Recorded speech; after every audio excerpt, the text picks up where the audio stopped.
This entire military is one cohesive, dedicated force. And the threats to our nations, they don't sleep. They're watching our every move. Iran, Russia, China, North Korea, ISIS, Al-Qaeda. They may be watching this right now. Our military should not be mistaken for a cable news gabfest show. We don't care what you look like. We don't care who you voted for, who you worship, what you worship, who you love. It doesn't matter if your dad left you millions when he died or if you knew who your father was. We have been honed into a machine of lethal moving parts that you would be wise to avoid if you know what's good for you. We will not be intimidated. We will not back down. We don't want war. But if you want war with the United States of America, there's one thing I can promise you, so help me God. Someone else will raise your sons and daughters.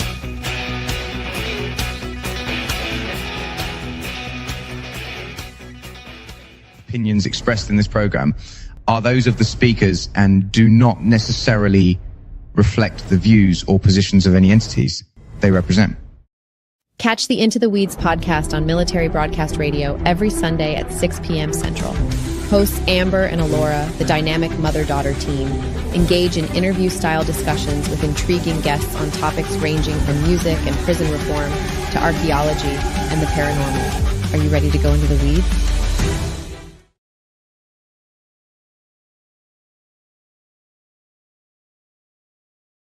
Laura. And we have an extremely important show for you tonight. I didn't find out about this until this week, actually. Joel, our president here at MBR, sent me Aubrey's information. And so we are going to get into it. But today's show is about a missing 14-year-old girl. Her name is Aubrey Wu. And actually, her name is Enci Aubrey Wu. And she is missing from Palmer Township, Pennsylvania. And she has been missing since January the 10th. And so we have her parents and their lawyer here today. And we are going to just kind of get into who Aubrey is and the case and what they're dealing with. It's so frustrating and heartbreaking to me. I have dealt with police investigations, and I've dealt with children and teens for many, many years, and even raised some teenagers that weren't my own children. And we've dealt with a lot of things, and children are extremely important to me. And so when I saw this and it was brought to my attention, I thought that, it was something that I would definitely want you guys to know. And I want everybody to please share this out. Just get Aubrey's story out there. So we are going to bring in Jade and John, Aubrey's parents, and their attorney, Allie. The interview of the week is brought to you by Jersey Mike's, a sub above.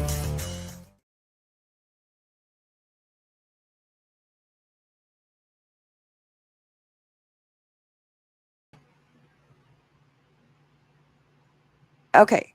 Okay, cool. Sorry about that. Hello, Jade and John and Allie. Hello. Hi, how are you? Good evening. Yes, we are well. We've been sick, but nothing compared to what you guys are going through. So can you please just kind of tell us who Aubrey is first? Can we just get into the character of Aubrey? Like, what is she like? Who is Aubrey? Yes. Aubrey is 14 years old, and she's 5 feet tall, about 145 pounds. She's very smart, and she's in all honor class. And other than class, she likes to dance. We take her to dance multiple times a week, and she loves volleyball and ice skating. and she has a very bubbly personality and always like very friendly with everybody and full of love. I would just add my impression of Aubrey is I would describe her as a perfectionist, somebody extremely driven, laser focused on whatever she puts her mind to. Jokingly at home, we refer to her as Yobs. People have probably seen I write that in my posts. It's actually short for Yobbers, which just comes from her penchant for, she always wants to watch movies as a family. And as soon as we hit play, she can't stop talking about what we're about to watch and ask questions about what we're watching. And so it's just a never-ending thirst for knowledge. The most common word she says is why, and in the best way possible. She's always wants to understand the thinking of how other people's minds are different than hers. Why is this happening in the movie? It's very endearing for sure. Okay. I get that. I'm very guilty of being a talker during the movies as well and asking too many questions, not being able to really follow it. But it sounds like she's a very smart girl and that she has yes. So, in case you guys didn't realize, this is my daughter. So, yes. And I actually heard that Aubrey is considered a genius and that she's extremely intelligent. Yes. So she went through an IQ test, and then she's at the top 6% of the IQ. So it belongs to a genius level. We day in and day out, we are really like our brain cannot stop to like dealing with Aubrey. But she's very knowledgeable and she reads all the time. Love music, especially Billie Eilish. Like as our background, she's the #1 fan of Billie Eilish, and also she likes to dance, and she's just full of energy all the time. Yeah, I heard intelligent. Yeah, I heard she does FBLA and mock trials as well. Yep. So I just as far as I would say FBLA is certainly her passion. #1, talks about it all the time, every week at home. Actually, I was very touched because after about a month or so, she had actually asked if I would come to one of the FBLA sessions. I work from home for a major healthcare network, and she's, of course, she sees me and hears me on work things. So she has asked me to come and address her FBLA group. She was very proud. She talks a lot about wanting to have a similar job to me. And I tell her, you are going to have a job 10 times more important and lucrative than anything I've ever done in my life. But, back to that intelligence thing, one of her favorite things is board games. And it's not, the fun, simple ones. Like I try to play Sequence, which is a very simple game. She likes to play Ticket to Ride, Catan, Monopoly, a lot of where there's strategy, negotiating, and she is top notch. Yeah, she's always curious and very competitive as well. It's not easy to beat her at all. I know from experience, Catan is a pretty hard game. Yeah, that's her favorite. Yeah. Wow. Okay. So that is Aubrey. And so can you kind of just tell us on, I guess, January the 9th, you guys had something happen in your family. And so could you just kind of tell us what happened on the 9th and then kind of get into, what happened on the 10th? So January 9th, we were received phone calls from CYS about latest referral of Aubrey that involved like something happened at her school, and there's rumor about her, and there's picture assembled at school. The CYS already talked to school and perhaps police as well, but we only know it the day before, which this incident happens about mid-December. So that day we heard about that referral, And we have a lot of questions as well because it's regarding a picture of her. And in my knowledge, that the phone that we provide her, we disabled the camera that she wouldn't take picture. So then it raised a lot of questions. And so then we, after she had come home from school and we took her to dance class, after dance class, then we went to Popeyes to have dinner and sitting in the car, try to talk to her in a more like relaxed atmosphere, that so then she can be more forward to us to talk about the problems. But it lasts for a long time and it did not went very well. Okay. And do you guys have a pretty open and honest relationship with Aubrey? Yeah, we will talk, but it's not easy to, it always like takes a long time for us to dig little bit out of Yeah. it, because maybe she's embarrassed, or maybe she doesn't want to talk about it. So yeah, we try to, and we don't want to push her. So then we just keep trying patiently to talk until she's willing to give us information. But unfortunately, that day we did not. We saw on the phone bill that the hotspot tab was put to like full usage only 9 days into a billing cycle, and we never noticed that. And we were asking about her about it, and she said, "Oh, when I'm at school, there are some other kids. They have strict parents, just like you guys. So then I turn on my hotspot to let them use it. But it's expensive. So at that point, we suspect that she might have a second device. She might have a second device from at home, but we never saw it, and we were just trying to reach her and want to understand like what exactly is going on. So, so you knew that there was a device, you just didn't know where the device came from, and so you were trying to fish for answers and clues as to what this device was and where it was at. Yeah. And yeah, we never saw that device, but we saw the evidence of a device is using the hotspot. She keep denying it, and we haven't get to the bottom of it. And we were just trying to, because that was Thursday, and then we were just thinking, okay, Friday, Saturday, we will just keep talking about it. We'll see like what will come out of it.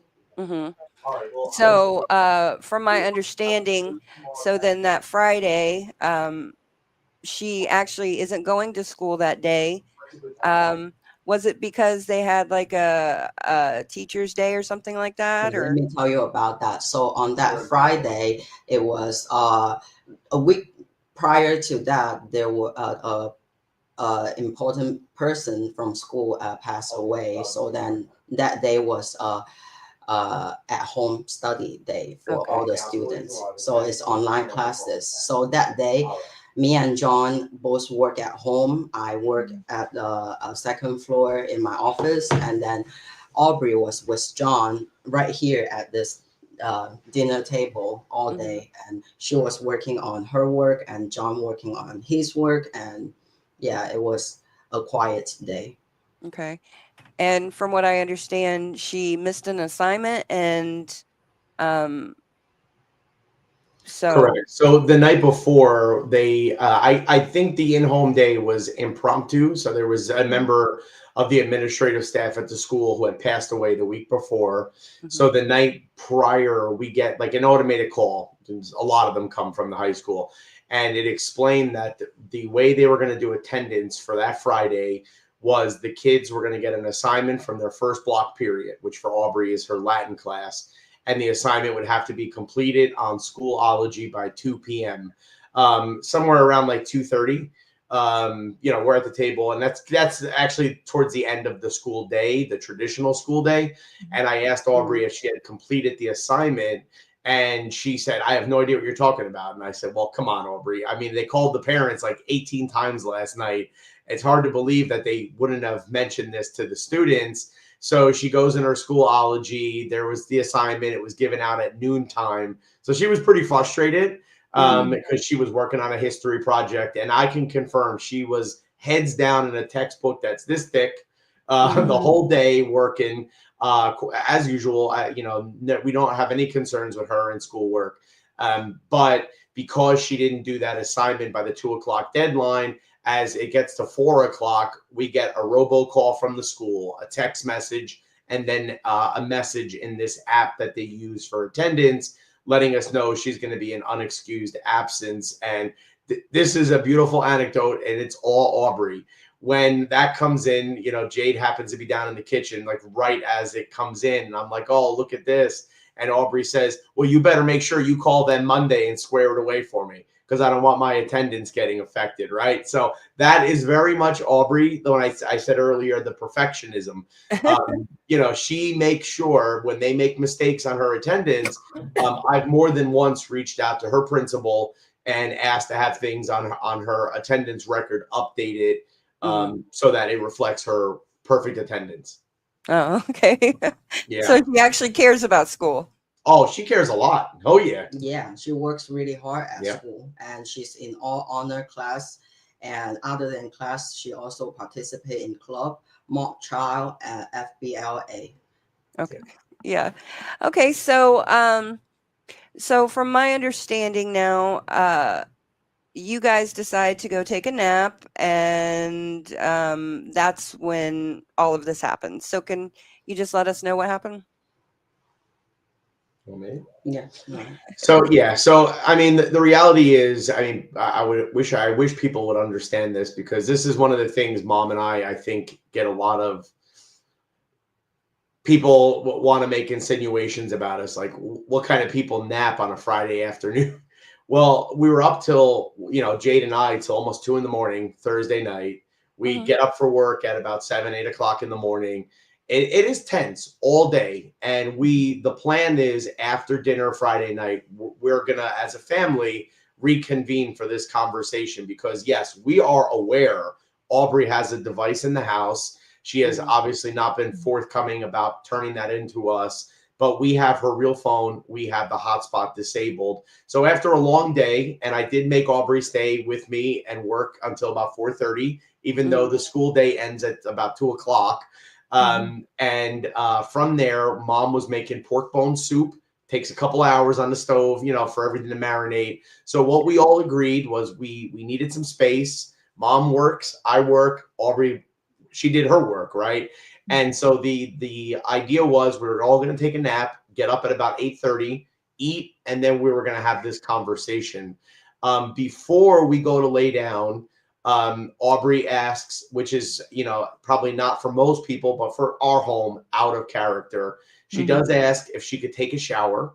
Aubrey normally showers between 8 and 9 p.m. every night. Our bathroom is right off the kitchen. It's very small. So we have like times that are for the three of us, our exclusive time. So when she asked that question, it's a little off for us. And we're just like, hey, you know what? Take your shower later on tonight after, dinner, and we talk like we usually do. And we go to lay down, and then we are woken up with banging on all of our doors and windows. So we have a first floor apartment. And but Jade and I, when we sleep, we do use a sound machine. And Jade hates it, actually. I use it. I grew up, I used to sleep with an air conditioner 365 days a year. It's just a habit I can't shake anymore. I can't sleep without noise. I can't either. I need a fan. Yeah. So we have the sound machine going, so we don't hear the doorbell. We have a Ring doorbell. Don't hear it. And so I guess that's why they proceed to bang on the house. Now, I'm woken up immediately by the banging on the windows. And the first thing I do is I run to our back door by the kitchen, because I thought maybe it's just neighborhood kids. It's happened, once or twice, people just kind of being goofs. So I look outside, I don't see anything, and we have a bird's eye view from the back door to our front door. I do see police lights. So I go right to the front door, peel the blinds, cops are everywhere. All over our front lawn, there's multiple squad cars, they all have their lights going. So I just quickly wake up Jade, and I said, Jade, there's a lot of cops out there. I think you need to wake up. I go to the door, and they tell us that they're there to do a welfare check on Enci Wu. And I said, well, that's our daughter, and she's upstairs sleeping. And I just start hollering up to, hey, Aubrey, Aubrey. Now, I yell a few times. That's not out of the ordinary. She loves her music. She has headphones. I would say I don't think she's ever answered without us having to holler multiple times. So I don't know what's going on, but Jade comes out of the bedroom now. And I said to her, I think you need to run upstairs because Aubrey's not answering, and there are police here looking for Aubrey. But I'll be candid. My initial thought was, did Aubrey do something? They're looking for Aubrey. There's so many cops, and we have had, unfortunately, some other incidents previously with Aubrey. And that was my first instinct. And then Jade hollered down, she's not here. So I do two things. I get my phone to start looking at our Ring camera footage because we have sensors on all of our windows and doors. And there was no alert that she had left. And I grab her phone. So the police come in our living room. I get her phone. We look for the contact of the young girl that we believe is Aubrey's best friend. It ends up, this is actually, it's labeled as a girl who, unfortunately, Aubrey and her best friend pick on at the school. But we don't know that. We've never known that. But we called this young lady. She does not tell the police what her real identity is. She just simply says, you may want to try calling Aubrey's boyfriend. We don't even know she has a boyfriend. Yeah. Yeah. Oh. And I just want to jump in real quick. I want to be clear that the parents here, it's typical teenage behavior, right? Yeah. So it's not Yeah. anything that the parents could have knew about or were warned about. Hey, she's gonna run away tonight, right? Like obviously they would have stopped that should they know, but when they're referring to their history, a lot of that is typical teenage behavior, right? Sneaking out, texting when they're not supposed to be, all the stuff you and I did when we were 14 years old. So I don't want it just to, I'm just trying to let the viewers or the listeners know that it's typical teenage behavior. Yeah. They're frozen, I think. Yes, that's right. Yeah. So then from there, this is how we learn of a boyfriend. The young girl gives us his phone number. We're doing this right with the police in our living room. We call the young boy. He says that him and Aubrey haven't had any contact in about a week. He is unaware of her whereabouts. So we hang up the phone. There is an officer who enters our home. We've put this footage out there for our group to digest. But I think the reason I've shared it is because it sets the tone of, the police were there with a sense of urgency for a welfare check, but it quickly changed into something much different.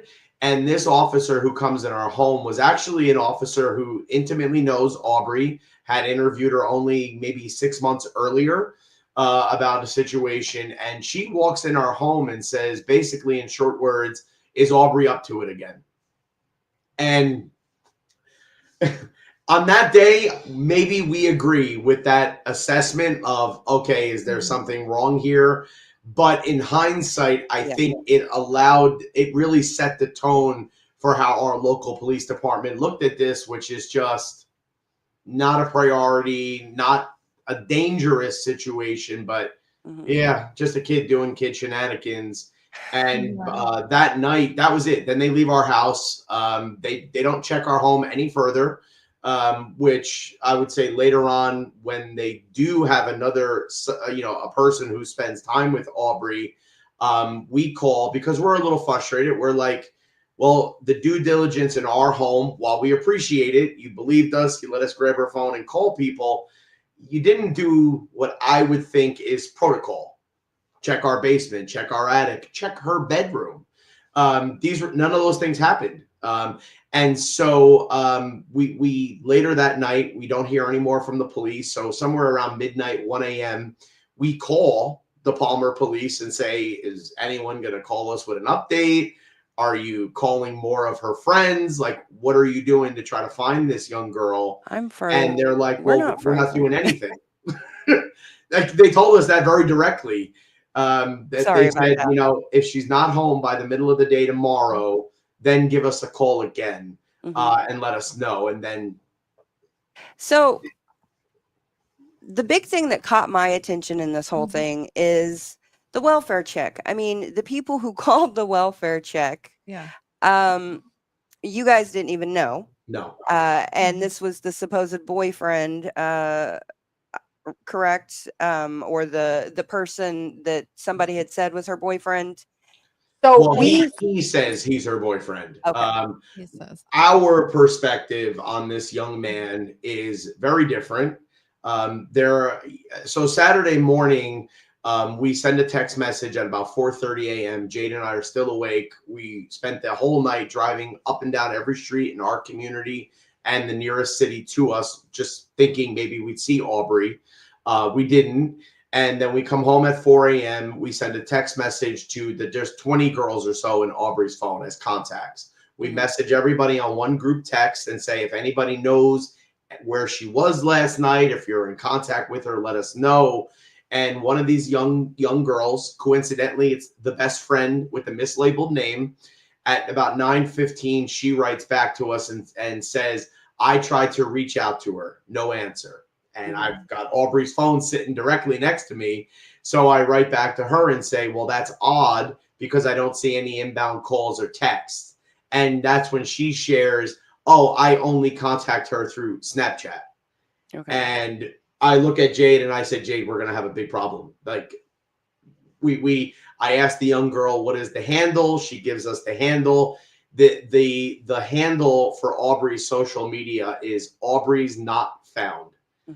And there's two reasons I think from a psychology perspective that are troubling about that. We would learn over the next 2 days from every single one of her girlfriends that at school she was exclusively going by Enci, which at home she actually very openly detested the name Enci. And you know, even teasingly sometimes I would call her Enci and she'd say, no, I'm Aubrey. So when we see that handle, there is, like, for us as parents, a deeper significance to Aubrey's Not Found. And when we get that, we immediately call the Palmer police. We share with them that we have the social media. The handle has us alarmed because we think there is maybe a hidden message in that username that is for us to understand. And we wanted the Palmer police to immediately share our concerns that this was not a spontaneous event, that this might have been something with some planning involved. We then we go up to Aubrey's room. She keeps a little sticky with her passwords. We tried the very first one and we got right into the account. And from there, we're looking at a recent chat log that is several hundreds of individuals. And we don't know who any of them are. Most of them, if you're familiar with Snapchat, they're bizarre made up handles by, you know, everybody. Some people use their actual name. Most people do not. So we get in there, we start actually reading the chats. We can start to identify people that are very close to her. Some of them we can actually connect back to the contacts on her phone. There are several quote unquote boyfriends, but we don't know who any of these young people are. We again call the Palmer police and share that we're in the Snapchat now. And what we're seeing is things we have previously discussed with this detective. That, you know, there was a social media and a device that we turned into the police last May. So they're familiar with Aubrey. They're familiar with Jade and I. They know, I think they understand our challenges. And so I certainly thought when we called them and said, this is worse than last spring, I guess I had this naive assumption they were going to jump to attention, run to our house and start looking at the computer to see what we were seeing. But that never happened at all.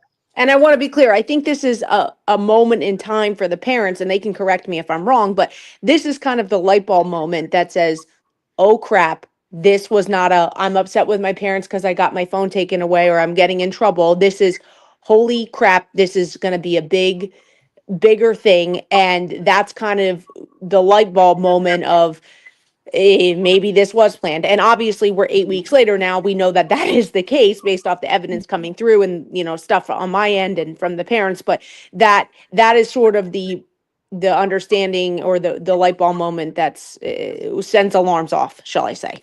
Okay, Allie, do you want to get into that now, or do you want to wait until later to get into that?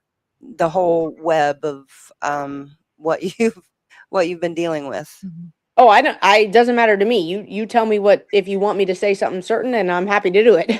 Well, I just want everybody to know the magnitude of what Jade and John are actually dealing with, and what you are helping them deal with. It's a huge amount of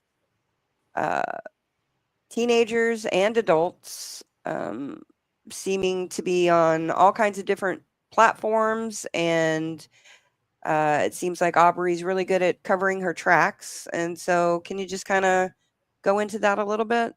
Yeah, sure. So through what the parents have provided my office and the police, we've been working together to uncover Aubrey's digital footprint as best as we can. Although, like the parents described in the first sentence of this interview, she is very, very smart. She may be the smartest person I've come in contact with. And she's 14 years old. I joke with the parents all the time, and I've said this numerous times, when she comes home, she should work for the FBI. She's that smart digitally. I mean, I've never met her in person, but she is digitally smart. So through this, we've learned a lot about, my staff is very equipped with IT stuff, but, she can change a VPN on her phone to say she's somewhere else when she's standing in Easton, for example, right? So that puts everybody on a goose chase to track, oh, she's in Maryland, when really she's standing in Easton, right? So there's a lot of digital stuff. I mean, my team has created a whiteboard that looks like a maze trying to track down the handles and the locations. And she has so many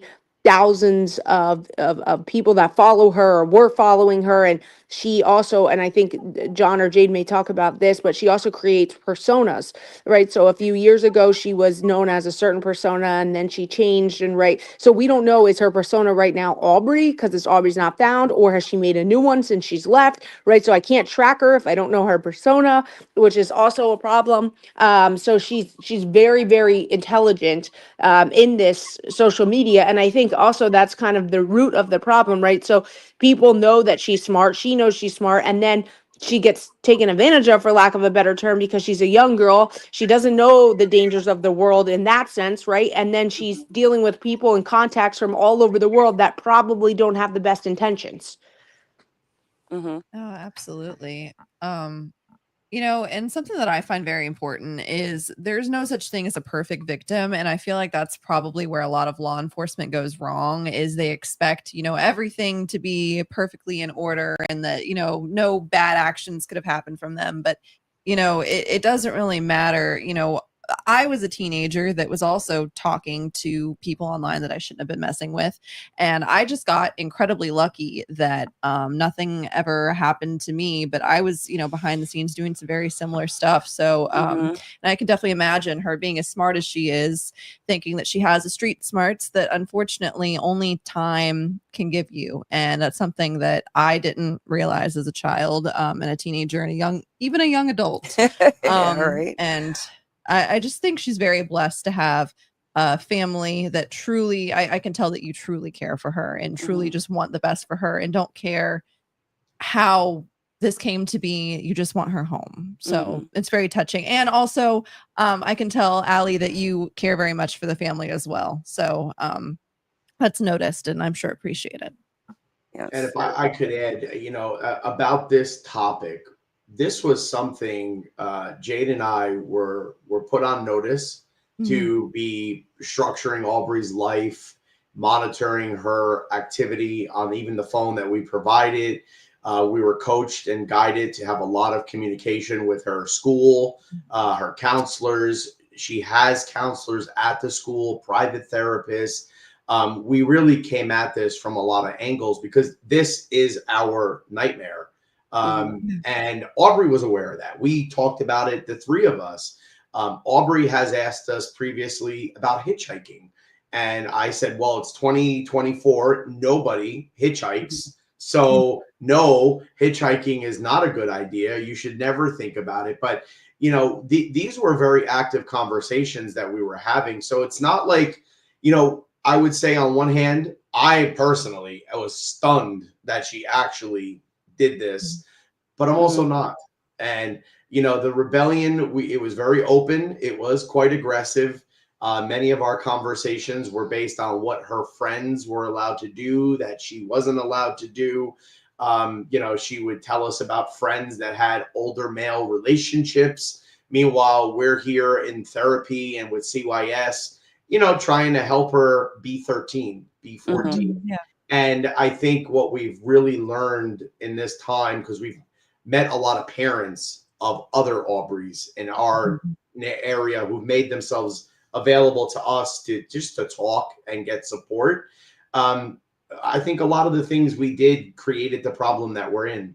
It was very difficult to have a open dialogue about, it's very natural at her age to have feelings for boys. But what's not natural is, you know, her thought that a boy my age is not compatible with me. I need an older man to be compatible with me. So what we would do is just stay away from the conversation completely. And in some ways, you know, those were probably now, you know, avenues we've got to figure out how do we work through that, and what our new home is going to look like when Aubrey's back safe. I think as parents, we all struggle with that balance of what's appropriate or how much do we let our children know. And for a long time, I worried about my own children because they know a lot of, you know, my family's past and our past and things. Not like my husband and I. Well, anyways, you know, we talked a lot about drug use and stuff like that with the kids because we wanted them to understand the power of drugs and the problems of drugs. And because we've dealt with it on both sides of the family, at first, you know, as Alora started getting older, we were like, oh, maybe we went too far down that road and we told her too much. But she has since told us that she's very thankful that we were open and honest with her about those things because she. Oh, shoot. It went frozen on my end too, John. So don't worry. Oh, I'm sorry. I'm so sorry about that. We hope that came through. But you guys really are doing the best that you possibly can. There's no perfect way to be a parent. There's no. No, frozen. Yeah. Maybe you want to hit refresh on ours. It's the same over here, John.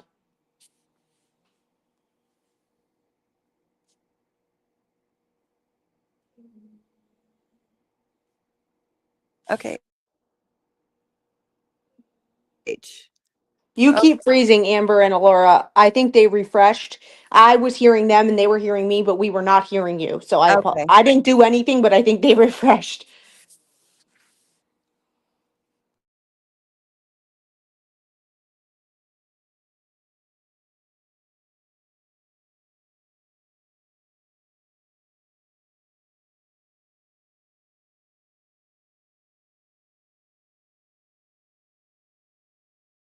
On her side too.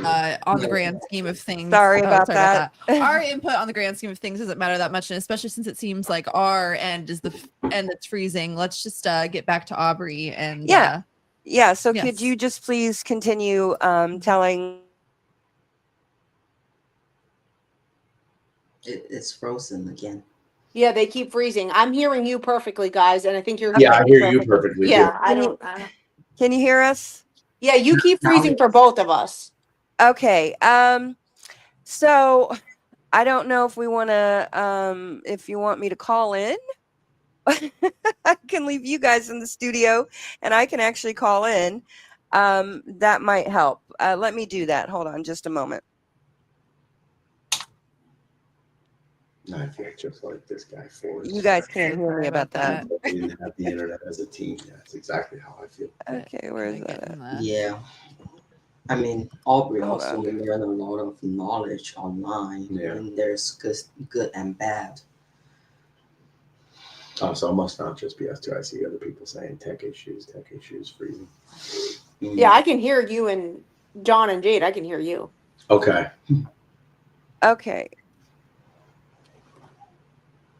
I don't know if can you hear us yet? Yes. Yes. Okay, we sent you something in the private chat. Just go ahead and start talking about Aubrey's story a little bit more while we try and figure out our end. Yeah, and don't worry about us. Just tell your story. Yes, that's the most important part. So, what was So it? John and Jade, why don't you pick up where I think we ended where, you know, police are knocking at your door. You realize she's we're not on there. Saturday, I think. Yeah. So Saturday, we spend the majority of the day Saturday catching up to what was going on in Snapchat. It's all we have is access to this one social media handle and account of Aubrey's. Predominantly what we're doing is we're kind of taking in information, taking some screenshots, trying to figure out who's who. Mom is taking turns messaging some of the people that we were pretty confident we know who they are, just asking, was Aubrey there last night? I think in a few instances, we may have even pretended to be Aubrey, and we put something to somebody, for example, like, oh, that was a great party last night, right? All we were trying to really accomplish was get someone who we can get a breadcrumb, some idea of maybe who or where Aubrey was the night prior. I don't remember exactly what time it was on Saturday, but we eventually get a call from the same boy who, with the police, we called Friday night, right? So this is the boyfriend, air quotes here. He calls and talks to Jay and I. Should I hold or are we good? No, you go ahead. I'm leaving the studio. Can you hear me? Yes. I can hear you, yeah. Okay. Okay, so much better. So sorry about that. Sorry about no that. worries. Okay, continue. So we get this phone call from this boy, and he says to us, I feel really bad about what's going on with Aubrey, and I don't know if this will help you at all, but when she would send me text messages, they came from this really weird email address, and he sends us, it sends to me a screenshot, and it is a very unique name. But coincidentally, we had just saw that name in Snapchat. So I don't want to say the name because it is a juvenile. They do live in our community. But we go to Snapchat. We ask this young boy if he has any idea where Aubrey is and if he has any connection to Aubrey not being home. And he immediately tells us he's willing to talk and that he wants us to know that he gave Aubrey a phone and an iCloud. So I look at Jade. Jade looks at me. We're like, oh, my God, I guess this is the phone that we discovered the hotspot was powering the night prior. We get right on the phone with this young boy. I would say he was quite cooperative.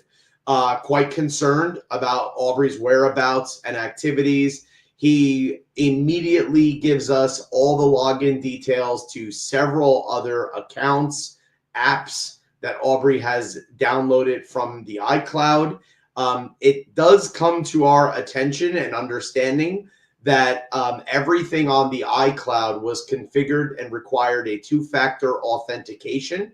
So that means every single time Aubrey downloaded an app or logged on to the iCloud, which would have been presumably many, many times every single day for the preceding 5 weeks, that this young boy was getting a two-factor authentication and then providing it to Aubrey so she could get on the phone.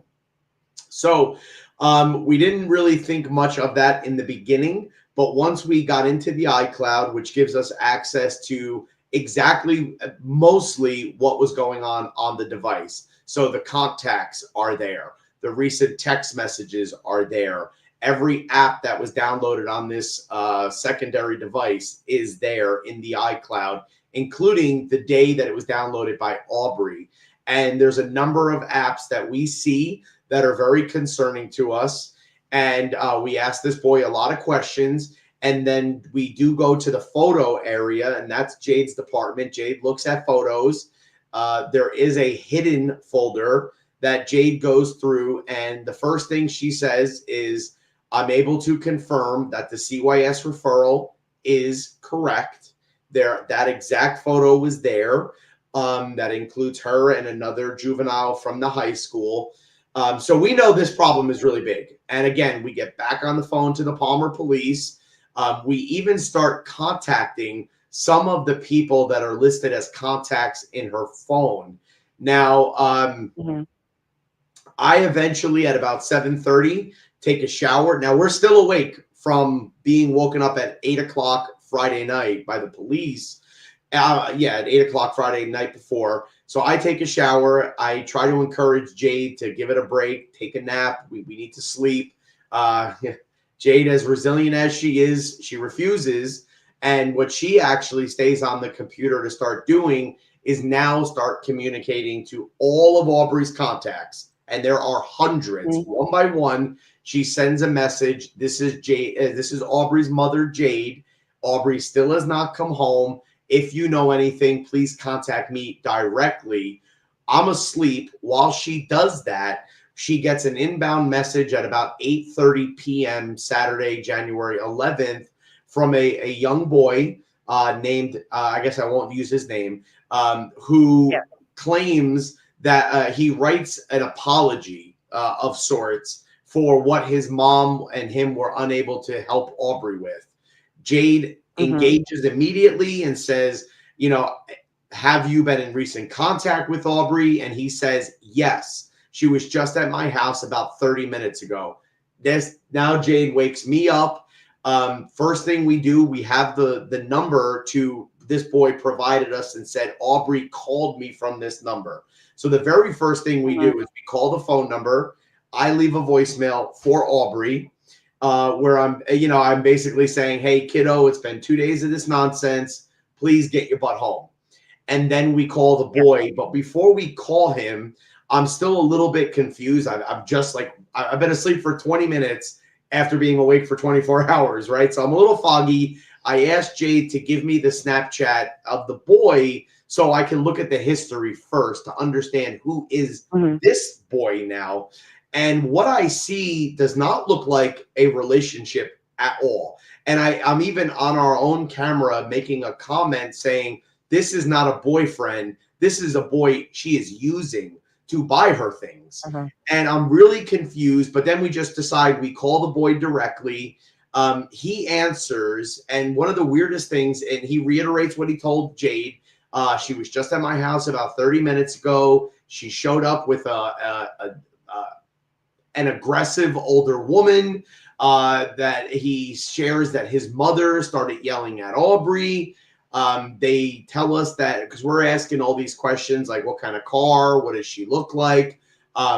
Does she know the woman? Do you know the woman? And oddly enough, the boy has like several details about the woman. So for example, he knows where she lives. He knows her proximity to, which coincidentally is his high school, Parkland Regional High School. John, I just want to be clear. I don't mean to cut you off, but the boy is telling you this, correct? Yes. And okay. I hear his mother in the background.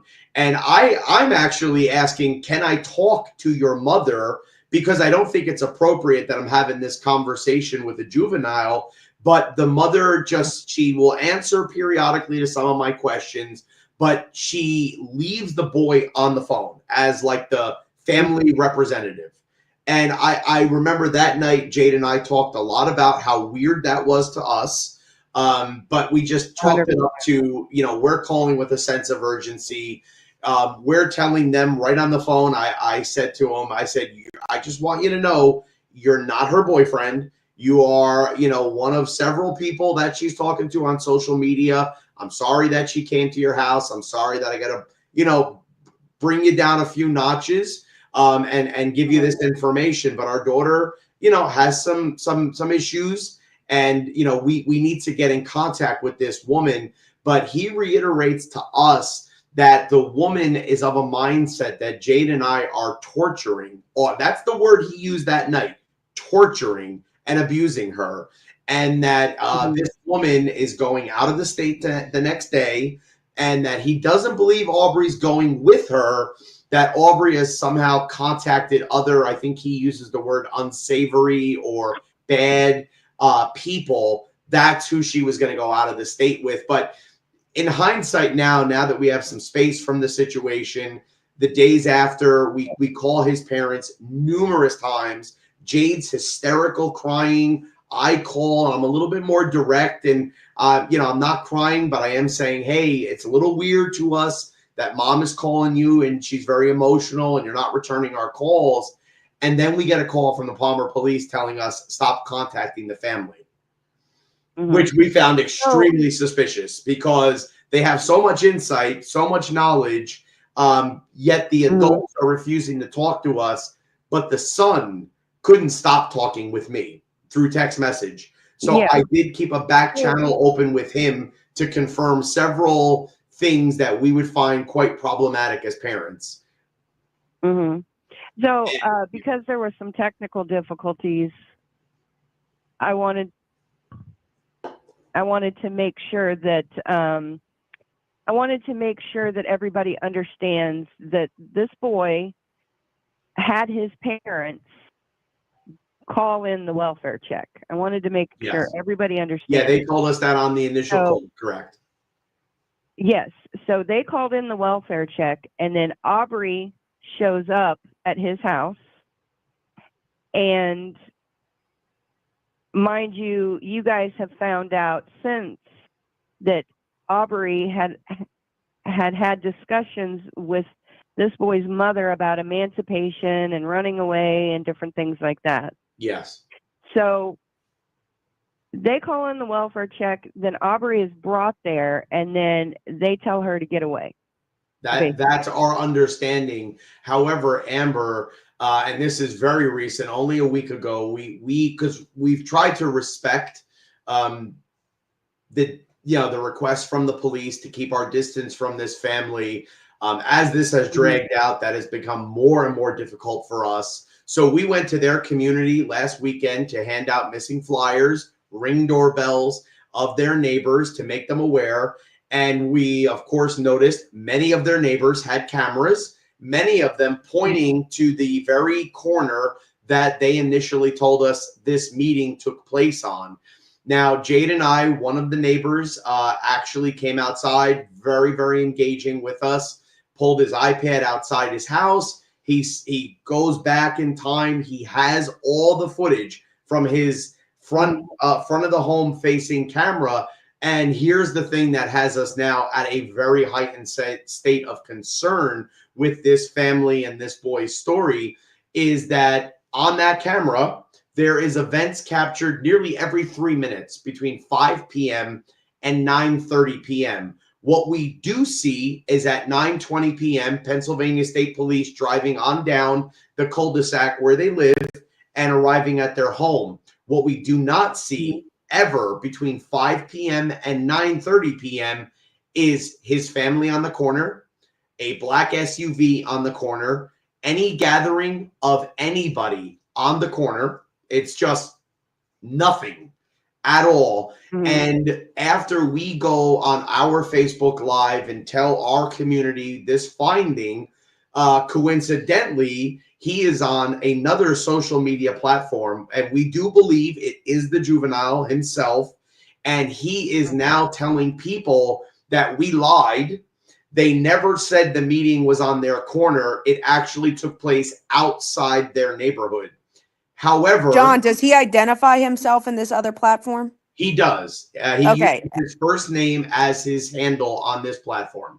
And that's how you speculate that it's him, obviously, because he identifies himself. Yes. Okay. Now, we actually initially, several weeks ago, We're aware that there was a post by someone claiming to be this boy. However, on this social media platform, quite honestly, it's been a source of contention and frustration for Jade and I from the beginning, because it is full of lies, full of some of the worst things that unfortunately people do to families like ours in this kind of a crisis. And so we stay away from it. But somebody I trust, asks that I take a look at this. I look at it, and this is several weeks ago, and I thought, no, there's no way this is the juvenile. Somebody probably took information that I've released, and then they're pretending to be him.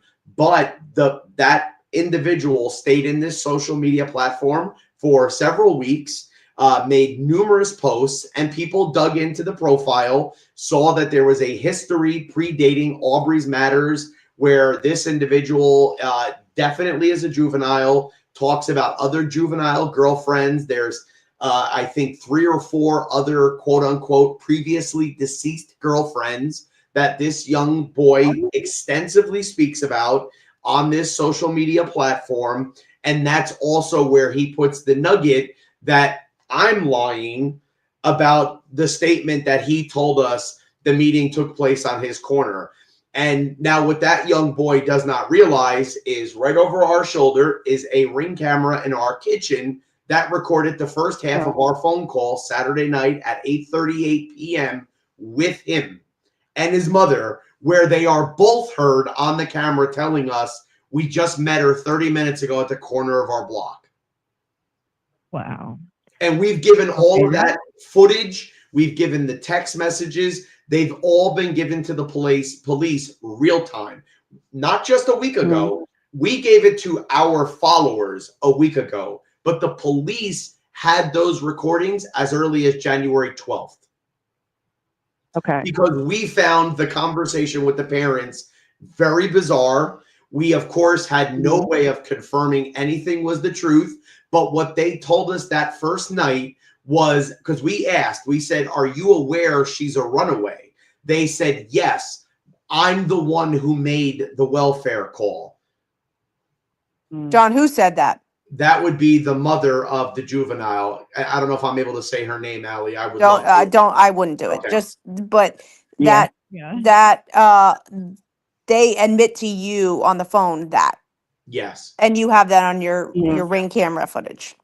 Okay. I just want to be clear about that. Okay. And these are the same people who were telling you that an old lady was trying to drop Aubrey off at their home. Yes. In a big black SUV, but that evidence has not appeared. Correct. And their way of proving it to us was that very night, this young boy sends over to me via text a screenshot of an inbound phone call at about 7:40 p.m., 7:45, I can't remember exactly. He sends me a screenshot of an inbound phone call, and it is the phone number of the older lady in question here. And he also sends 2 screenshots. They are not a complete conversation, just 2 screenshots with no timestamps of a back and forth conversation that he tells us is Aubrey, basically blaming him for why she ran away, lying to his mother, encouraging her to run away. And it includes a comment from Aubrey to the effect of, why would I want to keep your phone number? I'm going to bed and I'm leaving out of the state tomorrow. And then they leave, which is nothing but questions upon questions upon questions for us, because if Aubrey called them minutes before she showed up there, presumably she already would have known from the mother or the boy or both she was not welcome there, yet she still allegedly went there. And then the mother starts to yell at our daughter, which we found really bizarre that night, because after you told us you called in the welfare check, you're telling us an old woman showed up with Aubrey. You're telling us you don't know the old woman, yet instead of taking Aubrey in and calling the police and letting them know you have just solved your own welfare check, instead the mother chooses to scream at Aubrey, scream at the woman, and insist that they leave. And in the words of her son sent to us the next day, when we asked why, because that seemed really weird, he said, my parents, just in case you and her mom were the kind of people who cared a lot and might want to charge my parents with kidnapping, they did not want to be involved. And that's what the child said to you, John. Correct. And I have that in text message. Yeah. Okay, thank you. Wow. And you tried several times to actually speak to his parents and they would never get on the phone. Correct. We asked numerous times that night. I said to them, I said, and one of the times I actually was a little nasty. I said, can I please talk to the goddamn adults in the background here? Because I don't want to be, because the boy, as this conversation is going on, he's asking us about, do we know why Aubrey was ghosting him? Do we know if she was cheating on him? And I'm like, do you understand she is missing and you're telling us that she's with a runaway older lady in a car? I want details on the woman, because Jade's running out of the kitchen. She's calling 911. I'm already on the computer looking up the phone number to get an address, and I'm trying to get off the phone, and all this boy wants to talk about is Aubrey. And I'm like, I got to go. This call's done. And I hung up, and then I proceed to start calling the woman while Jade's on the phone with the 911 dispatcher, giving as much information as we have. In our home, it is nothing short of sheer panic. And our messages to that woman, they are expressing our panic.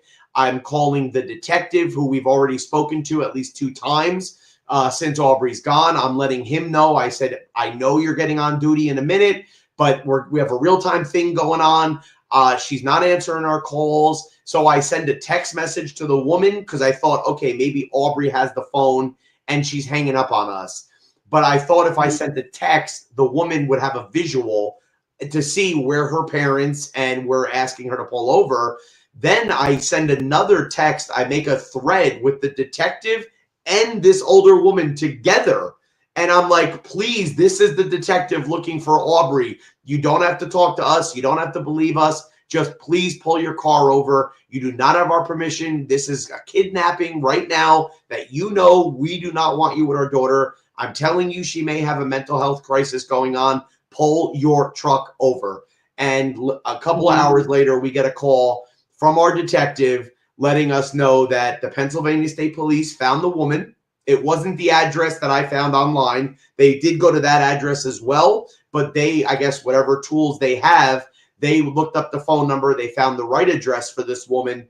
And by the time they got there, what she expressed to them was that Aubrey ran out the back door 20 minutes earlier, well after all of our phone calls. Okay. And from what I understand, Aubrey had actually been staying the night at this woman's home. That is what we understand from the detective who had a conversation for the first time with this woman on January 18th. This is what the detective has told my clients. And then subsequently, we see footage at a New Jersey dog show, which again was relayed to my clients from the detective, but there's also a footage of her at a dog show. We don't know what dog show, we don't know what part of New Jersey, but there is a still footage of her on the police website and all over Facebook and everywhere of her at a dog show, which the parents were clearly not at. And the police have never told us anything about that screenshot. They, after 6 weeks of refusing to update local media, they wouldn't even update that the reward for Aubrey had moved from $2,000 to $7,000. They made none of these updates. All of a sudden, in the dark of the night, they update their Crime Watch website and they just bury this image in there that they don't communicate anything about. They don't identify what it is an image, where, anything. All of that, we had to reach out to them to get that level of information. It has since been updated, though. Yeah. Yeah, and just in case people don't realize this, that dog show was actually across state lines in New Jersey. Yes. So this woman actually took your daughter across state lines, which that's supposed to be what, a federal offense, and the FBI gets involved? Should. That's exactly what, when the officer called us. So on the night after, so when we get this call, we're literally We thought it was all over when we gave the information to the 911 dispatcher Saturday night, right? When we get this call from our detective, mom collapses on the ground, hysterically crying, could not believe it. I picked her up. We drove ourselves out to this Whitehall area. We've never been out there. We're driving all around. We coincidentally actually drove very, very close to this woman's house because all we had was a general description. But when we went back to Detective Strong, we had a lot of concerns and wanted to know when they were going to question this woman, because she had, at that point, it had been identified to us she was with Aubrey from around 2 o'clock in the morning Friday night to 9 o'clock on Saturday. And so our initial thought was she must have a plethora of information.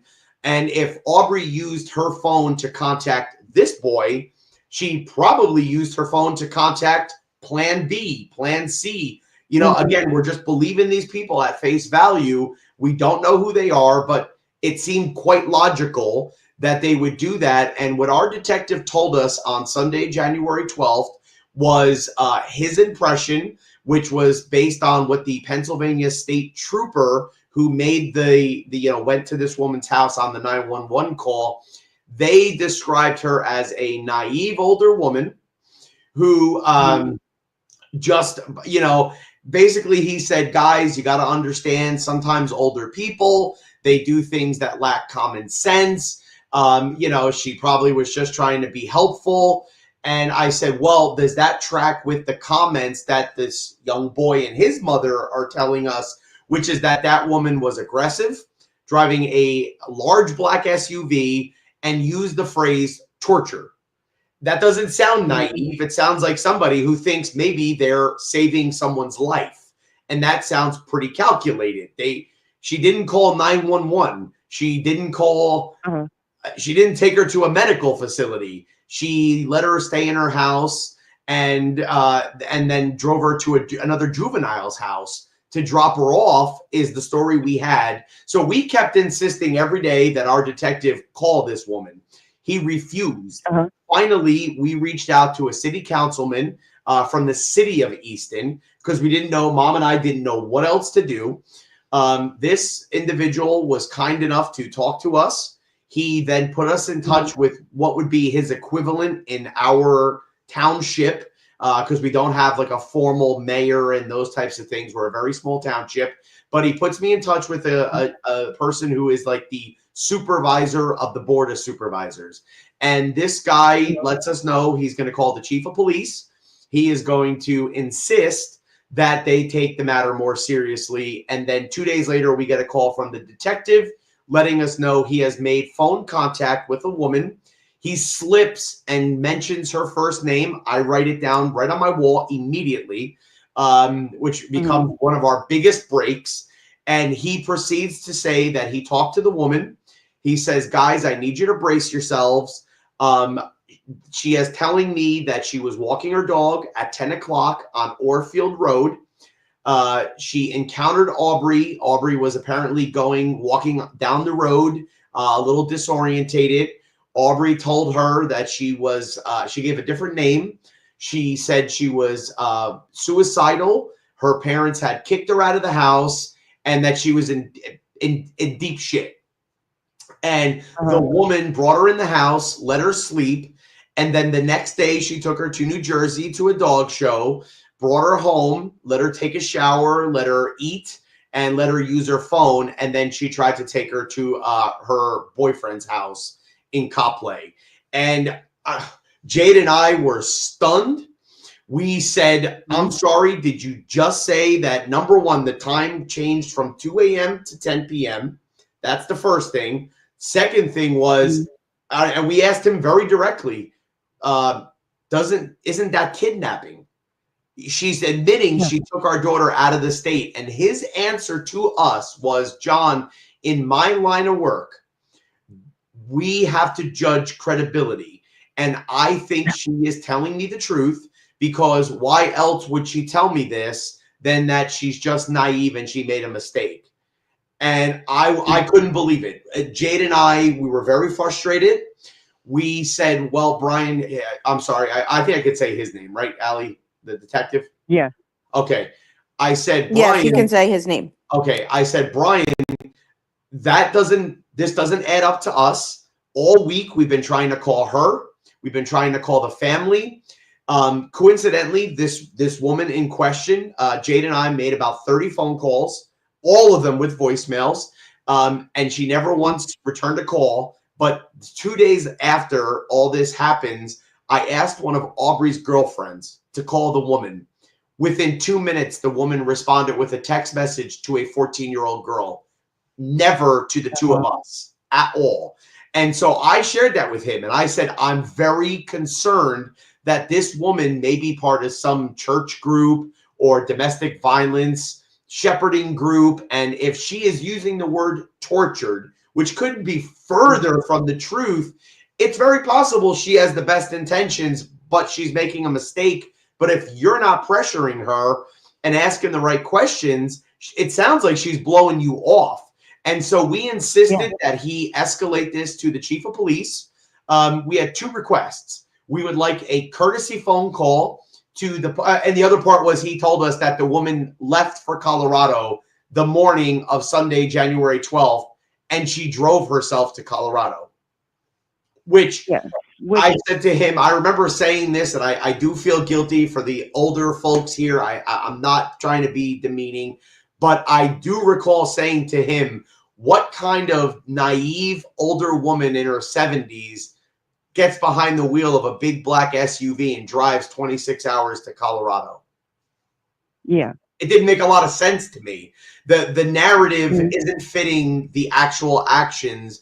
What I thought made more sense to me, based on the fact that she absolutely knew, if we believe everything we've been told, after the interaction with the boy's mother, she told them, Aubrey and the woman, that she made a welfare call and that the Palmer police were considering Aubrey missing and they were looking for her. So that, to me, what I said to Brian in this conversation on January 18th is that, in my opinion, what the actions add up to is somebody very entitled who disregards law enforcement. And we're not those types of people. We believe in law enforcement. We follow the law. We self-report incidents that are, quite difficult for us as parents to navigate, but we believe in law enforcement.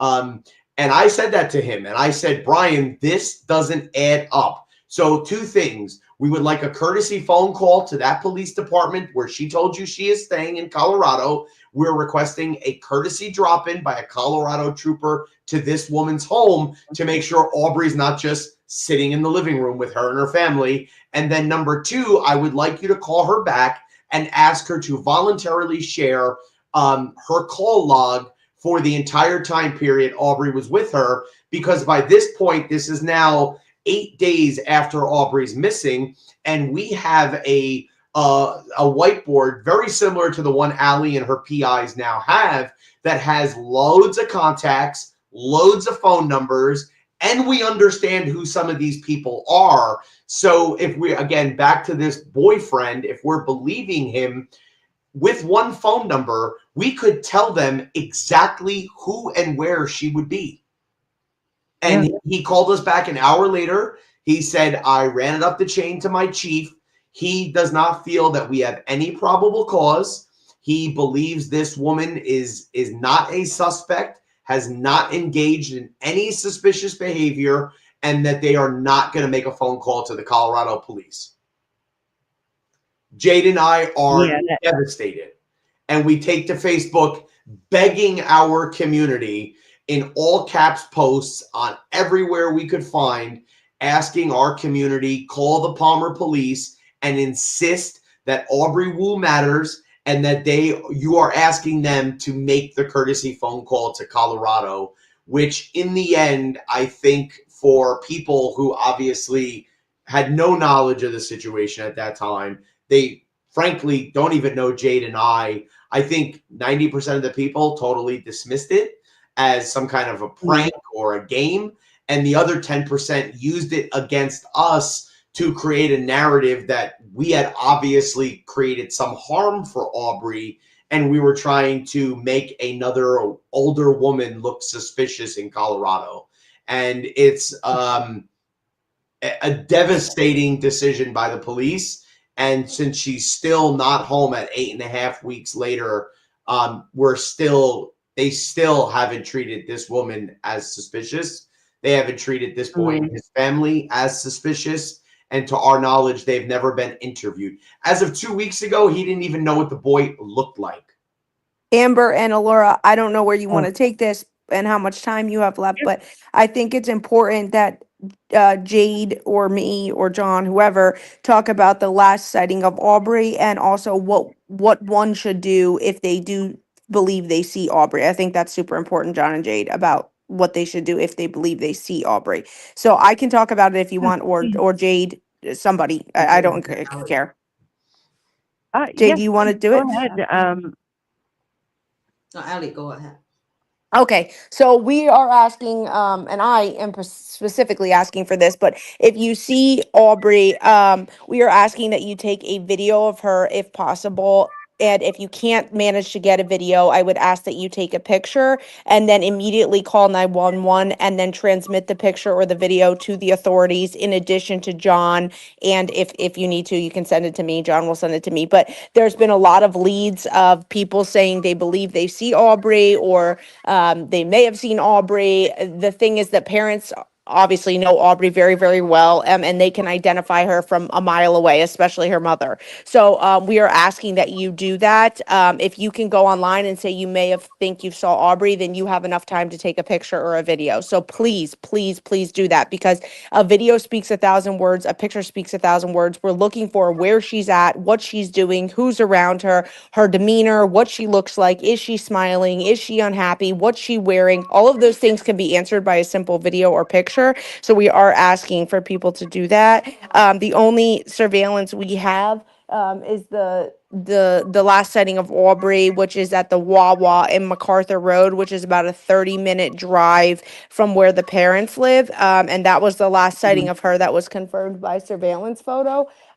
So we are just saying we don't have any leads after that, which was Saturday, January 12th, later in the afternoon or at nighttime. I'm sorry, right, John? It was at nighttime. That's correct. It was 9:30 at night. And 9:30 at night. Ali, because Sure. I'm keeping an eye on the chat here, and there is somebody who keeps posting, and I even saw it on the main screen here. But I want to be very clear. We do not want you to call the Palmer police at their non-emergency line for a sighting of Aubrey. We are asking that you dial 911 after you first establish, take a video or take a photo. We need that evidence, because I'm going to tell you what we are hearing over and over and over. I called Palmer and told them I saw a sighting at Great Clips in Nazareth, Pennsylvania. And then 3 days later, the person will contact me, Jade, Allie, Voices and Hearts, somebody, and we will call Palmer, and there is no record of the call. There is some, and I don't know, I don't want to make this about Palmer. It might be a police thing, right, between these jurisdictions, but you need to call 911 wherever you are, right, assuming that's where the sighting is happening. Call 911. There is a police report number for those in our group. We've shared it there. That is a key piece of information to also give with that call. If they tell you to hang up and call Palmer, I'm asking you to insist that they dispatch officers to your location immediately. We will never know if the ball has been dropped, and maybe Aubrey was spotted, okay? But the bottom line is what we know right now, and that flyer right there, that's going away. We are going to have a new flyer made with these updated instructions, and we're going to have the QR code to our Facebook group added here. But the bottom line is we are no longer asking anybody to contact the Palmer Police non-emergency line. That line is not being handled with a sense of urgency, and it follows the whole lack of sense of urgency since January 10th. So we have our own instructions. It does require calling 911. Those are automatically recorded phone calls. So, and what we're able to do when you call 911 is we can get the recording of your call and we can hold these jurisdictions responsible to follow up on your sightings. And it's just not been happening. And it's heartbreaking on top of everything else that we are hearing this more and more and more. And as we're doing a great job and our supporters are doing a great job of getting Aubrey's story shared, the most disappointing part is the sightings now are also being treated as not that important. They're not being followed up on. They're making what I can only gather are judgment calls on the credibility of our eyeball witnesses, of the location, the situation. So if it runs through us and Allie and her team, we can start to document. And that becomes something that we can bring to the police or some other body here where we're going to be able to say, this is evidence of a lack of sense of urgency and frankly, due diligence on the part of law enforcement. And more importantly, I think, I mean, mom and dad who are speaking here, obviously, they can identify Aubrey the best, right? So law enforcement may say, oh, we're not sure or whatever, right? So if you transmit it to law enforcement, and if you have time, it would be great if you could transmit it to John and Jade and me or vice versa, so we can flip it to each other right away because they can identify her way better than anyone else, right? So even the police, like, it's hard to identify her. I mean, she is a young Asian female, but people are sending us stuff that every young Asian female they see. Well, that's not Aubrey, right? So, and she may not want to be seen, right? We don't know the circumstances she's been in for 8 weeks. So I don't know what she looks like right now. Like maybe she got a tattoo, maybe she didn't, maybe she cut her hair, maybe she didn't. I don't know, but her parents can identify her face. Yeah, that's right. Yeah, and the way she walks. I've been receiving like several of like sighting pictures. I can spot it like right at the spot. But from like others describe will be like, oh, it's really your daughter, that they would think so. But yeah, I can see it just in a snap. So please, definitely, please send it to me, or our group or our lawyer. And yeah, it's important to take a video and pictures and then call 911 immediately. And we will post our case number. That's case number, right? Yeah. So the case number is 25-00323. But please, I would just encourage everybody, please join our Facebook group. We have got a lot of information. Probably, I think what we hear the most is we are sharing far more than any other family does in this type of circumstance. And we're doing that. So we need you to be informed so that you can help us and bring this nightmare to a close and get Aubrey home safely so we can get her help. So we do have those specific instructions there. Many of the questions I see in the chat here, they're answered, guys. And I don't want to join this platform to just rehash, the same information. Great. I see someone's already answering, the person who asked about the tattoos. And so, no, Jen, that's not the right case number. It's 25-00323. Okay. And all of this information is on the Facebook, like the tattoo informations, identifying factors, video footages, text messages, you name it, it's on there. Yes, I would encourage everybody to go over there, watch all of the videos, look at the pictures and everything. The most helpful one video for me so far has been the first one that you guys released. And then I think it's been the last one of maybe the town hall meeting. Yeah. I think that was extremely informative. Yeah, I just finished that right before the episode, and it was a very good way to catch myself up a little bit more. Yeah. And I think, Amber, you're referring to our 2.5-hour feature-length movie video, that first one? Yeah. Yeah. Did you guys? Yeah, you guys get anything from that? We got almost 10,000 people supporting Aubrey's story. Okay, awesome. That's so good to hear. And it also thanks to that video. Before that video, we've been following like police instruction of keep it quiet and then just wait it out. She will come home, and then we can't. we did for a little bit time until that video, because we can't wait anymore. We need people to know she's missing, because it just, this 2 pair of eyes and brain and a few police is not enough. We need the community to help us look and spread the awareness, so that my daughter could be found sooner. Because the longer it takes, the more danger she would be in.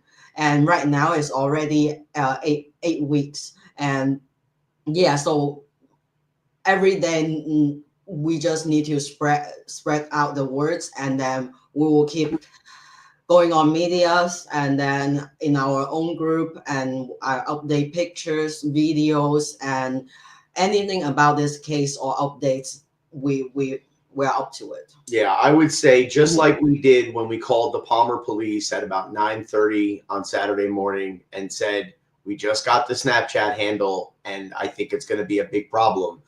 We knew that within 24 hours that at a minimum, Aubrey has a 5-week head start.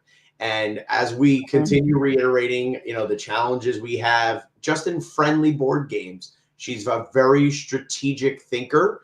And with 5 weeks head start on us, and now it's 5 weeks plus the 8 weeks she's out of our home, our theories, it's not even worth having theories anymore. And that's why we're so focused on the police, because, and the bottom line is, I have a lot of empathy for them. I know that Jade and I, at least, we live with Aubrey. We understand probably better than any other people on the planet who Aubrey is and her capabilities. I knew that they were not going to be ready for it. They were going to see her as just another juvenile. And that's why we made so much noise with them. But we were also understanding of them in the beginning for the first few weeks. And where our tone, mine specifically, has really shifted, and it's become more animous between us and Palmer and me and this detective, is that in the absence of their awareness or willingness to acknowledge that they're having trouble tracking Aubrey, here is what I assumed would happen. They would fall back on good old Gumshoe, and they would go back to the 2 humans who had physical contact with her. And that's where they would start their investigation. However, here we are 2 months into this, and they're still not talking to these people. And I just think at this point now, that's nothing short of intentional and criminal. And Allie may want to try to shut me up at this part here, but that's why you keep seeing my face on live videos. You keep seeing me having this anger, and I am embarrassed to have that kind of energy at the face of a missing child situation. And I hear that from people, that it's the wrong energy. You should be quiet, or you should just be very loving towards Aubrey. But this isn't about a beef with the police. This is, they have failed us. And I'm tired of having to be complicit pretending they haven't, because I think the more people listen to us, they agree with us. And I think, what I did last week at the Palmer Board of Supervisor meeting, I spoke directly to the chief in front of our whole community.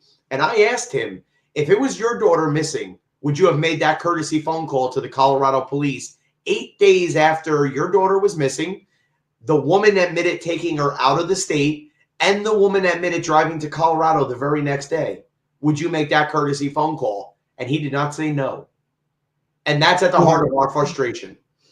Yeah, we are always immediately inform the police of whatever information that we have or discover accounts, let's say email accounts or multiple ones, and whoever related to this situation, they only took it and have no response. So right now, for 2 months, my daughter has been missing. I actually haven't heard an update from the police. And all I want to know is, you are working on it. Yeah. And yeah, you might working on it, but I want to hear something like what you've been working on it, and anything, or this 2 months I was just sitting here waiting of knowing nothing. And I think that's at least the courtesy to the parents of, if your kid has been missing and you, the person or the organization authority that you rely the most,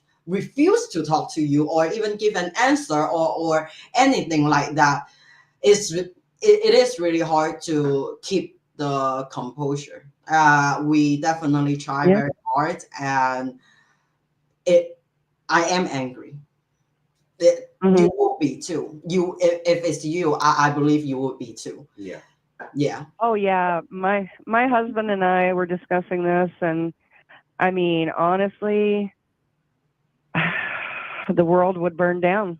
No, your guys' anger is so justified, and I think that you guys are honestly on the more tame end of things. Very. And I think you guys have handled yourselves quite well, and anybody that is upset just clearly doesn't know how to place themselves in somebody else's shoes, because you really never know what you'll do until you're in that situation. What has probably really frustrated me the most in the last 2 weeks, because I've become very vocal. I've taken my criticism from the detective level to the chief of police level. And the thing that I repeatedly say, and it seems to really be frustrating my community, is I said this in a statement at this meeting last Monday in front of his face. This is the chief of police. I said, you lack empathy and the emotional intelligence that clearly shows you are not fit for the job of chief of police. Because, by the way, he has never picked up the phone or come to our home to see how are Jade and I handling our missing 14-year-old girl for 8 weeks. And by the way, the police station is only like less 3 blocks from our house. Yeah, less than 5 minutes. Yeah, I never saw him that day. Like last Monday, Aubrey missing 7 weeks plus. That our first time seeing him at the town hall meeting. And after the meeting, I actually talked to him privately. I said, I just want to know, can you tell me like whatever you can disclose? I understand some of the things like in a investigation perspective, you can't tell me the detail of it. That's fine. But it's been seven weeks. Then what was it? Like, what's the progress, or what did you work on, or anything? So he promised me to call me the next day, and the latest to the Friday, like end of the week. From Monday, I wait till this day till now is next week already, of 1 full week. I don't even count business day. It's 7 days. And I would say I didn't hear from him. I've mentioned this a few times. Jade and I have really, Jade is from California. I'm from New Jersey. We've been in this community for just about 2 years right now, actually. And, we keep a very low profile. And aside from being involved in the PTA and Aubrey school, we work from home. We don't go out socially. We're not, known in the community. And this community, I think the overwhelming majority are supporting us, and they're really helpful. But there's this underbelly that is very, very frustrated that we are telling Aubrey's story, that we are holding the police accountable.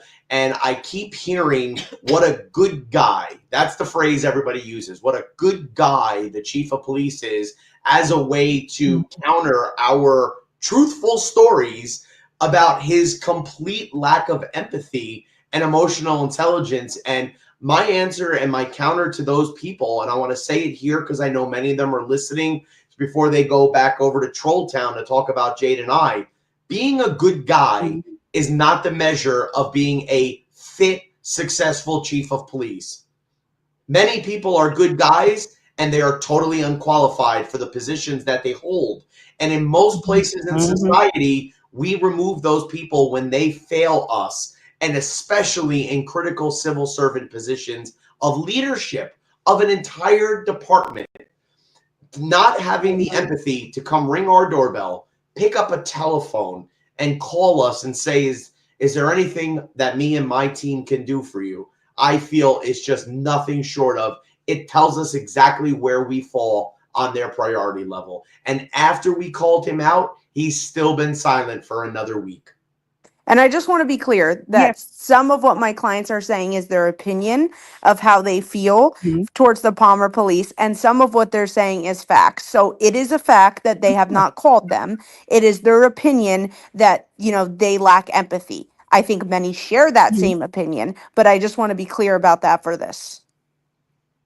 Oh, yeah, of course. I mean, the fact that they started it off by not even coming into your home and doing a welfare check on a teenager and not even doing a proper search on the home. Yeah, not even doing a proper search. And just taking your word for things. Yes. Which, is a big red flag. I mean, a good thing that they weren't, accusatory right off the bat, but at the same time, they're not doing their due diligence if they're not paying attention to Mm-hmm. Yeah. And then they do not go into this quote unquote boyfriend's house or this old lady's house. And I think both residents should have been searched very thoroughly. Very thoroughly. And the fact that the FBI is not involved in this because she was taken over state lines, and we know she was taken over state lines, that boggles my mind. I don't care if the lady, acted like, oh, my bad, I didn't realize. I don't care. It's against the law. It's kidnapping. You have to just be more smart with the things that you do. I mean, there's been times in which I've wanted to help people, in my life that, some of which were, close to the age of 18, but weren't. And I told them, I can only help you to a certain point because that's all that it's appropriate to do, and it sucks, but it's just a reality of life. And if something's so bad, the police need to be involved, just period. So, yeah. And there was one thing that I did want to ask, because my husband was doing some Googling, and he said, well, at the age of 14, are you considered like not an adult, but you can make your own decisions there in Pennsylvania? That's a no. Okay. That's me speaking as an attorney. So you can, under the Mental Health Act, there is something called the Mental Health Protection Act, which means when you're 14 years old, you're allowed to give consent if you want mental health treatment or not. But as far as like regular consent for regular things, like in Pennsylvania, you are still considered a minor under the age of 18. Okay. Okay. I just wanted to clear that up and make sure that that was correct, because I know for a while in different states, and I'm sure it probably is different in different states, but, the age of consent and different things like that were very low. Way too low. And so I didn't know if maybe this had something to do with their inaction. No, she cannot consent to being, well, let me put this correctly. She can't consent to certain things. There are certain things under the crime code that she could consent to or not consent to, which are crimes. But the fact that she ran away and is missing, she could not say to anybody, "Hey, keep me here. I don't want to go home to my parents." That is not something she could consent to. Okay, I just wanted to make sure everybody knows that. Okay. So is there anything, I mean, there is so much to this story. There is so much to Aubrey. And I mean, we could be on here for a few more hours, just barely touching the surface of the weird twists and turns of the story. What were you going to say, Laura? Oh, no. Oh, okay. So, is there anything that you, Jade, or John, or Allie would just like to communicate to us, wrapping up, just trying to just let us know what you want to leave us with? I want to say a few things to Aubrey.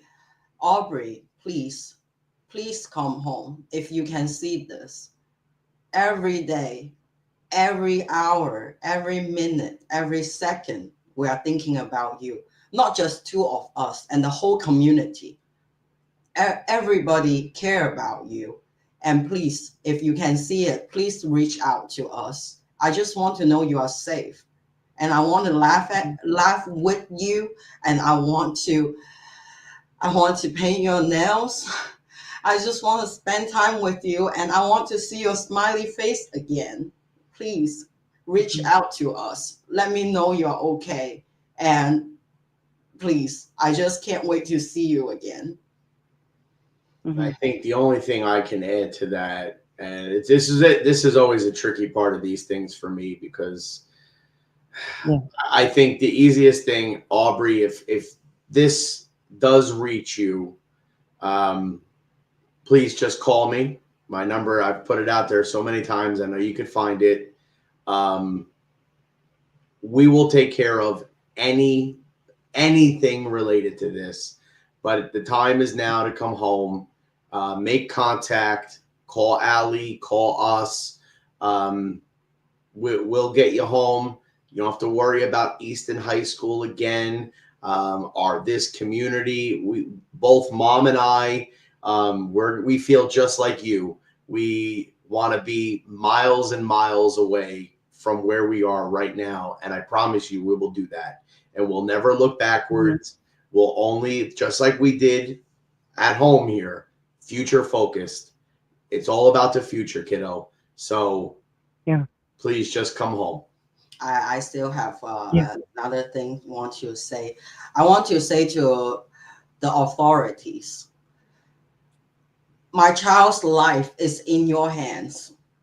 You have all my respect from any time. I respect police. I respect authority. And you have the power and knowledge to serve justice. My daughter, only 14 years old. It's not something you joke about. It's a young life, a young lady. And she's not the only one, but she's the one you need to focus on. And our whole community waiting for you to bring her home. Please do your job. And I believe you will. Please do. Please do. Thank you. Exactly. 100%. And I just want to say thank you all for coming. Thank you for having us. We really appreciate it.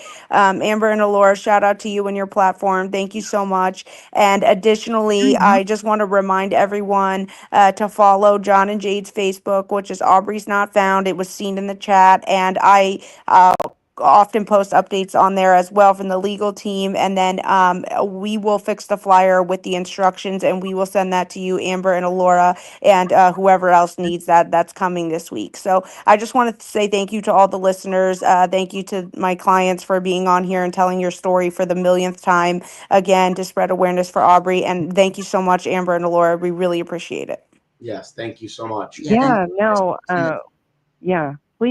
Please keep in contact with us, and if there's any updates or you want to come back on, Yeah, absolutely. Thank you so much for sharing your story and Aubrey's story. It's just important, Aubrey, if you're, listening, just know that you're very loved. You're not in trouble. Everything will be okay. Just come home. And to anyone watching this, I'd say maybe even try and tag Billie Eilish or something in whether it be this or, one of their posts or the Facebook group or anything like that. And just the most eyes that can possibly get on this is what is most important, because that's how you save people. And if you don't feel comfortable reaching out to your mom or your dad, reach out to one of us, Alora or I. Just reach out to anybody, please.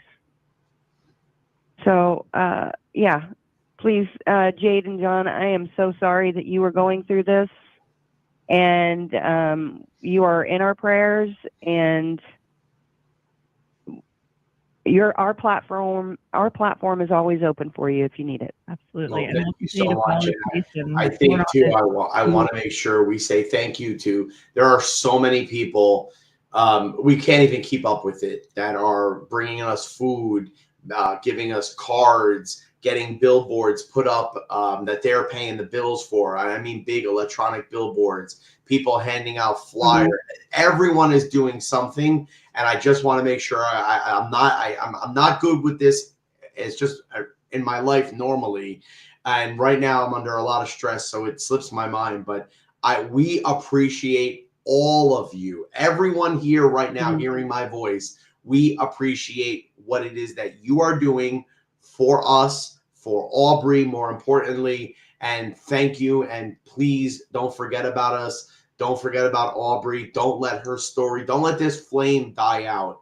That is our biggest fear, is we are trying to thread the needle on toning down how active we are. But I am deathly afraid that that is when the malaise is going to set in and people are going to stop caring. And right now, this is not the time to stop caring.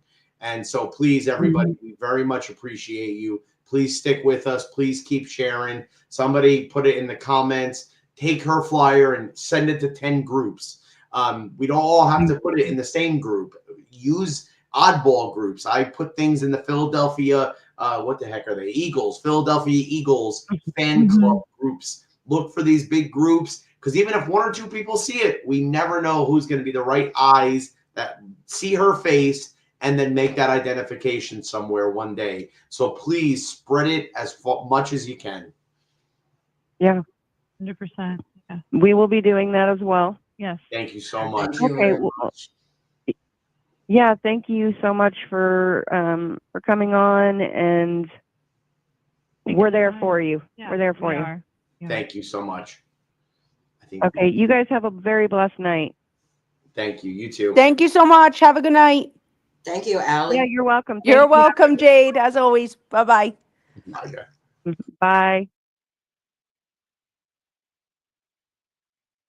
And we thank our listeners, everybody. Sorry we were having technical difficulties. Unfortunately, that's just the reality of our life. Yeah, we're changing the modem tonight, so hopefully something changes, even though we've changed it twice already. So hoping for the best. But thank you so much for tuning in. This is, I'd say, probably the most important thing that we've covered so far. And just keep the message out there. Don't let the flame die out. Please. Just remember, Aubrey, you are loved, you're cared about, you're not in trouble, and everything will be okay once you're home. Yes, very much so. So Joel, you're going to have to take us out because I'm not in charge of the studio. But thank you, everyone, for tuning in today. Thank you, everyone, and have a blessed evening. And please do something to change the world.